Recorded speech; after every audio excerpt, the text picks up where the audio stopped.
আসসালামু আলাইকুম ওরহমতুল্লাহি ওয়া বারাকাতু।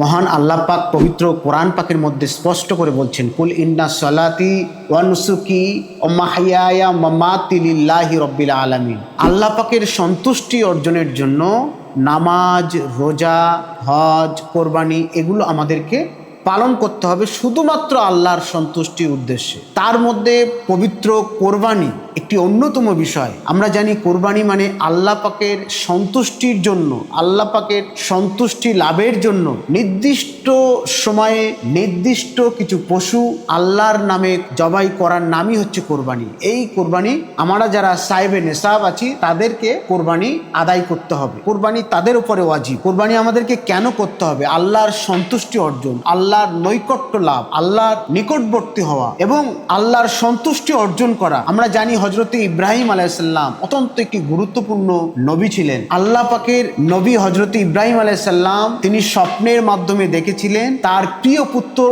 হযরত ইসমাইল আলাইহিস সালামকে তিনি জবাই করছেন, তিনি কোরবানি করছেন। সেই স্বপ্ন তিনি পালন করার উদ্দেশ্যে তিনি প্রস্তুতি নিলেন আল্লাহর সন্তুষ্টি অর্জনের জন্য। তিনি পুত্রকে কোরবানির জন্য মানসিকভাবে প্রস্তুতি নিলেন এবং অপরদিকে হযরত ইসমাইল আলাইহিস সালাম তার প্রিয় পুত্র বাবার এই আদেশে তিনিও নিজেকে উৎসর্গ করার জন্য আল্লাহর সন্তুষ্টির জন্য তিনিও প্রস্তুতি নিলেন। সেই প্রস্তুতি নিয়ে আল্লাহ পাকের সন্তুষ্টির জন্য চরমভাবে তারা যখন চরম মুহূর্তে জবাইয়ের জন্য প্রস্তুতি হলেন, ঠিক এমন মুহূর্তে আল্লাহ পাক তাদের কাছে দম্বা পাঠিয়ে কোরবানি করলেন। সেই থেকে কোরবানির প্রথা প্রচলন চালু হলো। আমরা সেখান থেকেই বুঝতে পারি যে আমরা যারা ইসলাম ধর্মের ধর্মাবলম্বী মানুষ, কোরবানি মানে এমনটা নয় শুধুমাত্র গোশত খেতে হবে, মাংস খেতে হবে এই উদ্দেশ্যে মানুষকে দেখিয়ে কত বড় পশু, কত দামি পশু, কত নিজেকে জাহির করা যেতে পারে, এমনটা আমাদের লক্ষ্য উদ্দেশ্য নয়। আমাদের লক্ষ্য আল্লাহ পাক আমাদেরকে অন্তরটা দেখেন, কত ভালোবেসে আমরা আল্লাহর নামে আমরা পশু জবাই করছি, আল্লাহর নামে কোরবানি করছি। এই আল্লাহর নামে আমরা কোরবানি করছি, কার কত দিলের অন্তর পরিষ্কার, এই অন্তরটাই মহান আল্লাহ পাক দেখেন। তার সাথে সাথে আরেকটা কথা আমরা যেটা সমাজের মধ্যে প্রচলন হয়ে থাকে, যেটা আমরা জানি, অনেকে বলে অমুকের নামে আমি কোরবানি করলাম, দাদার নামে আমি কোরবানি করলাম, মামার নামে আমি কোরবানি করলাম, আমার নামে কোরবানি করলাম না। এগুলো আমাদের সমাজে ভ্রান্ত ধারণা, যেটা কখনোই শরীয়ত সম্মত নয়।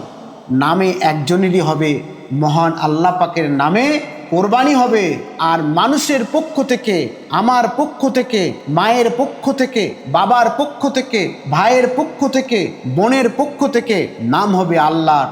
আল্লাহর নামে আমরা কোরবানি করছি, এটাই হবে আমাদের মূল লক্ষ্য, মূল উদ্দেশ্য। আমাদের অন্তরটাকে পরিষ্কার করতে হবে, অন্তরটাকে মূল জায়গায় নিয়ে আসতে হবে। কারণ ইসলাম মানে যেমন শান্তি, অপরদিকে আত্মত্যাগ। ইসলাম মানে ত্যাগ। হযরত ইসমাইল আলাইহিস সালামকে কোরবানির মধ্য দিয়ে হযরত ইব্রাহিম আলাইহিস সালাম নিজের ত্যাগ, আল্লাহর মহব্বত, আল্লাহর নৈকট্য এটাই প্রমাণ করেছিলেন। আমাদেরকেও সেই রূপ আল্লাহর সন্তুষ্টি অর্জনের জন্য নিজেদেরকে ত্যাগ কে কত বেশি পরিমাণে করতে পারছে এই বিষয়টাই জানার নামই হচ্ছে কোরবানি। তাই আসুন আমরা সম্মিলিতভাবে আল্লাহর সন্তুষ্টি অর্জনের জন্য আমরা আমাদের কোরবানিগুলি আদায় করি। গরিব মানুষের সহযোগিতা, গরিব মানুষের সাহায্য, গরিব মানুষ এই কোরবানির মধ্য দিয়ে অনেক উপকৃত হয়। অনেক আত্মীয় স্বজন, প্রতিবেশী, দরিদ্র মানুষ তারা এই কোরবানির মধ্য দিয়ে অনেক উপকার পায়। এগুলি ইসলামের একটি বড় নিদর্শন। এই নিদর্শন থেকে আমাদেরকে শিক্ষা নিতে হবে। কার উপরে কোরবানি ওয়াজিব বা কারা আমরা কোরবানি করব, এটা আমাদের অত্যন্ত গুরুত্বপূর্ণ বিষয়। কাদের উপরে? যারা সাহেবে নেশাব তাদের উপরে কোরবানি ওয়াজিব। সংসার চালিয়ে যদি বর্ধিত গচ্ছিত পয়সা থেকে থাকে, সেই পয়সা থেকে কোরবানি তার উপরে ওয়াজিব হয়ে থাকে। সেই জন্য আমাদেরকে তাকে শর্ত হচ্ছে মুসলমান হতে হবে, প্রাপ্ত বয়স্ক হতে হবে, মুসাফির না হয়ে তিনি এলাকায় অবস্থান করবেন। মুসাফিরের উপরে কোরবানি ওয়াজিব হয় না। নেশাব পরিমাণে সম্পদের মালিক হতে হবে, তবেই তার উপরে কোরবানি ওয়াজিব হবে। আমরা এইগুলো প্রয়োজনে খেয়াল রাখবো। যারা প্রয়োজনে অতিরিক্ত সম্পদ আছে, সোনা রূপা টাকা, ব্যবসায়ী, তার উপরেও কোরবানি ওয়াজিব হবে। কোরবানি কাদের করতে হবে না, কারা কোরবানি করবে না? অপ্রাপ্ত বয়স্ক, শিশু, নাবালিকা, নাবালক, মানসিক ভারসাম্যহীন ব্যক্তি, অত্যন্ত দরিদ্র ব্যক্তি, শরিয়াত অনুযায়ী যিনি মুসাফির ব্যক্তি, এই সমস্ত ব্যক্তিরা কোরবানি করতে পারবেন না বা কোরবানি করবেন না। তবে সামর্থ্য থাকলে সওয়াবের কাজ তারা করতে পারেন। কোরবানির সময় ঈদুল আজহা, আমরা সকলেই জানি ঈদুল আজহা ইসলামের যে দুটি মহাসম্মেলন আছে, সেই দুটি মহাসম্মেলনের মধ্যে একটি মহাসম্মেলন হচ্ছে ঈদুল আজহা। সেই ঈদুল আজহায় এই পবিত্র কোরবানি আদায় করতে হয়। নামাজের পরে কোরবানি আদায় করতে হবে। নামাজ শেষ হবে, তারপরে কোরবানি হবে। জিলহজ মাসের 10 তারিখ, 11 তারিখ, 12 তারিখ, 3 দিন আমরা কোরবানি করতে পারবো। কোরবানি হবে 10 তারিখ, 11 তারিখ, 12 তারিখ, এই 3 দিন আমরা কোরবানি আমাদের শরিয়াতে করতে পারবো। কোরবানির সময় আমরা জানলাম জিলহজ মাসের 12 তারিখ সূর্যাস্তের পর্যন্ত আমরা কোরবানি করতে পারবো। ধন্যবাদ। আসসালামু আলাইকুম।